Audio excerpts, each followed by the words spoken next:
तो ये है पार्ट 3 विजय थलापति के स्केच बनाने का। और शुरुआत ही कर देते हैं हम ईयर्स बनाने से। ईयर्स बनाने के लिए मैं यूज़ कर रहा हूँ जो आसपास के ब्लैक हेयर्स हैं, वो बनाने का पूरा ट्यूटोरियल फर्स्ट और सेकंड में मैंने दे रखा है, आप जाके चेकआउट कर सकते हो। तो उन हेयर्स के बारे में मैं बात नहीं करने वाला। मैं पहले हेयर स्टार्ट मतलब जो ईयर्स हैं उनको स्टार्ट करता हूँ। तो एच पेंसिल से पहले आउटलाइन बना दो, बॉक्स बाय बॉक्स जाओ, जितनी आपको डिटेल दिख रही है बॉक्स के अंदर उतनी अप्लाई कर दो। आउटलाइंस बना दो सारी। बट आउटलाइंस बनाते टाइम मैं जो हमेशा वो चीज़ बोलता हूँ कि आउटलाइंस बनाते टाइम कभी भी प्रेशर अप्लाई नहीं करना चाहिए। उससे ज़्यादा होता क्या है कि वो ब्लेंड नहीं हो पाता स्किन टेक्सचर के साथ। तो वही चीज़ है, एच पेंसिल से आउटलाइन बना दो जितनी आपको दिख सके और शेडिंग करना शुरू कर दो। जो पार्ट्स थोड़े बहुत डार्कर दिख रहे हैं वहाँ पे थोड़ा प्रेशर अप्लाई करके उनको डार्क कर दो। और अब यूज़ करो टिश्यू। मैं हमेशा जो चीज़ बोलता हूँ कि एच पेंसिल जो बेस लेयर है हमारी, उसको ब्लेंड करने के लिए आपको यूज़ करना चाहिए टिश्यू।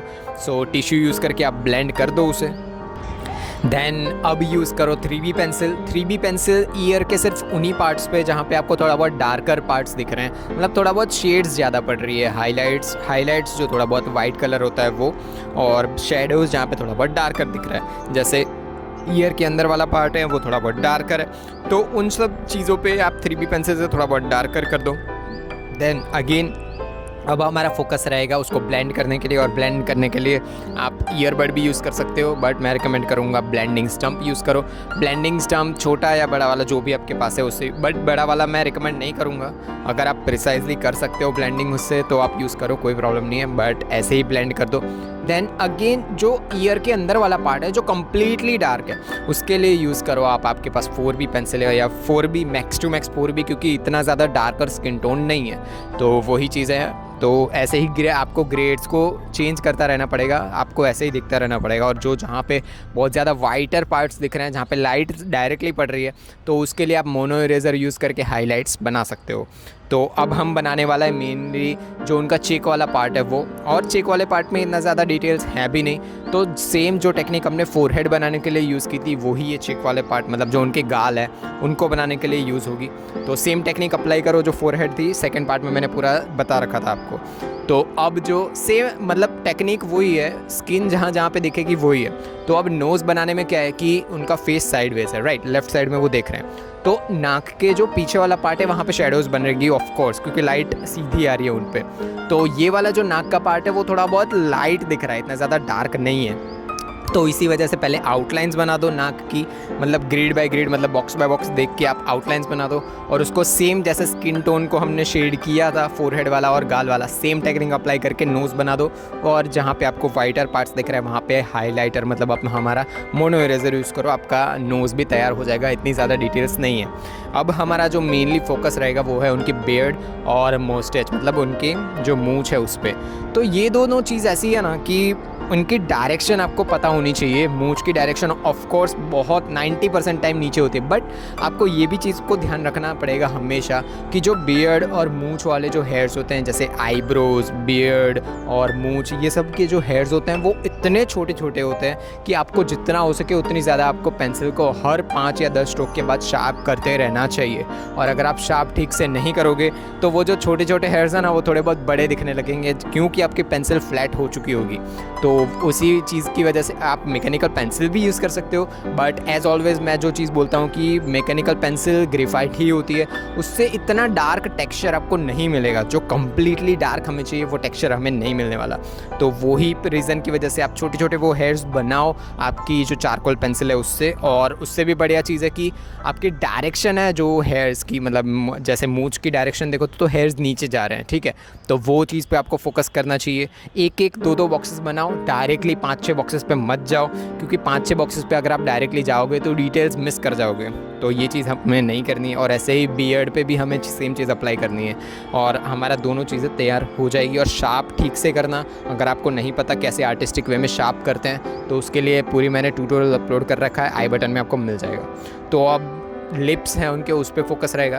तो जो लोअर वाला लिप है वहाँ पे थोड़ा बहुत लाइट पड़ रही है, ठीक है, क्योंकि जो अपर लिप है वहाँ पे जो उनकी मूंछ है उसकी वजह से डार्कनेस मतलब शेडोज़ पड़ रही है। तो यही रीज़न है कि अपर वाला लिप थोड़ा बहुत डार्क दिख रहा है और लोअर लिप लाइटर दिख रहा है। तो इसी चीज़ की वजह से पहले आउटलाइन बना दो लिप की।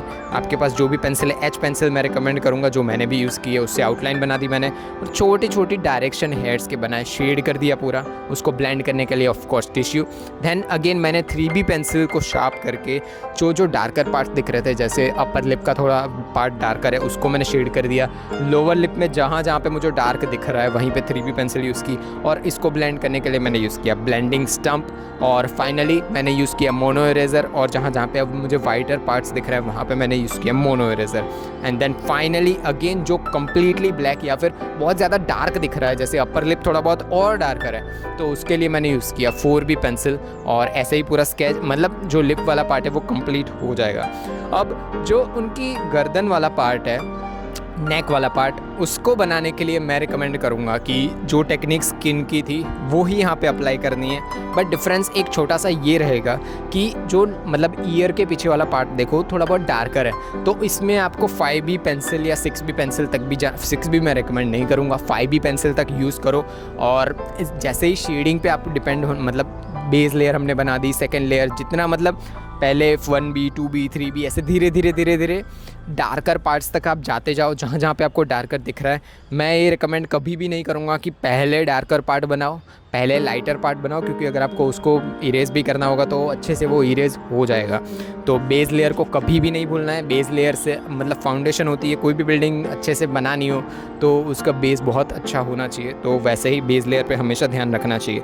और जो गर्दन का मतलब उनकी नेक है उसके लेफ़्ट साइड वाला पार्ट अगर देखो तो वहाँ पे एक स्ट्रेट लाइन जैसा ही दिख रहा है, वो स्ट्रेट लाइन नहीं है। मैं हमेशा बोलता हूँ कि स्किन जो होती है, मतलब किसी का फेस हो या बॉडी हो या ऐसा हो, उसमें आउटलाइंस कभी भी नहीं होती है।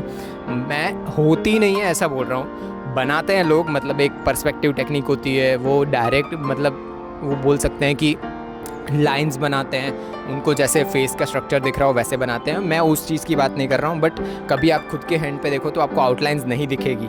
जैसे ही आउटलाइंस आपको क्लोथ पे या फिर आपका ऑर्नामेंट्स किसी ने पहन रखा है उन चीज़ों पे दिखती है, तो ये चीज़ पे आपको हमेशा फोकस रहना चाहिए कि फेस में जब भी आप बनाओ, फेस मतलब फेस या बॉडी का कोई भी पार्ट जब भी आप बनाओ तो उसमें आउटलाइंस नहीं दिखनी चाहिए। आपकी जो भी चीज़ आपने बनाई है वो स्किन के दूसरे पार्ट्स के साथ ब्लेंड हो जानी चाहिए। तो नेक के अगर लेफ़्ट वाला पार्ट अगर विजय का देखो तो थोड़ा बहुत डार्कर है, तो उसकी बेस लेयर तो हमने हमेशा की तरह एच की बनाई थी। हम गए थे 5B पेंसिल तक, ठीक है। तो 5B पेंसिल को जब आप ब्लेंड कर दोगे ब्लेंडिंग स्टम्प से तो वो डार्कर पार्ट भी दिख के आएगा। बट 5B पेंसिल जो जहाँ पे थोड़ा बहुत लाइटर पार्ट है, जैसे गर्दन के सेंटर वाला पार्ट देखो तो वो लाइट है, अगर आप वहाँ पे 5B पेंसिल यूज़ करोगे तो स्केच कंप्लीटली बिगड़ जाने वाला है। तो यही चीज़ों पे फोकस करो और हमारा स्केच ऐसे ही पूरा कंप्लीट बन जाएगा। छोटी छोटी चीज़ें फोकस करो और आपका स्केच कंप्लीट बन जाएगा। तब अब नेक्स्ट ट्यूटोरियल आएगा 2 दिन के बाद और रियल टाइम आज ही अपलोड हो जाएगा। तो मिलते हैं, बाय बाय, टाटा।